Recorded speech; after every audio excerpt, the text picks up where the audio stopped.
شروع اللہ کا نام لے کر جو بڑا مہربان نہایت رحم والا ہے۔ جب آسمان پھٹ جائے گا اور جب تارے جھڑ پڑیں گے اور جب سمندر ابل پڑیں گے اور جب قبریں اکھیڑ دی جائیں گی، تب ہر شخص معلوم کر لے گا کہ اس نے آگے کیا بھیجا تھا اور پیچھے کیا چھوڑا۔ اے انسان، تجھ کو اپنے رب کریم کے بارے میں کس چیز نے دھوکہ دیا؟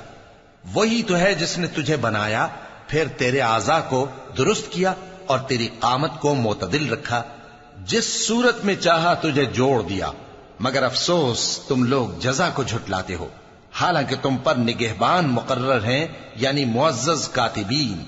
جو کچھ تم کرتے ہو وہ اسے جانتے ہیں۔ بے شک نیکوکار نعمتوں کی بہشت میں ہوں گے اور بدکردار دوزخ میں، یعنی جزا کے دن اس میں داخل ہوں گے اور اس سے چھپ نہیں سکیں گے۔ اور تمہیں کیا معلوم کہ جزا کا دن کیسا ہے؟ پھر تمہیں کیا معلوم کہ جزا کا دن کیسا ہے؟ جس روز کوئی کسی کے کچھ کام نہ آ سکے گا اور حکم اس روز اللہ ہی کا ہوگا۔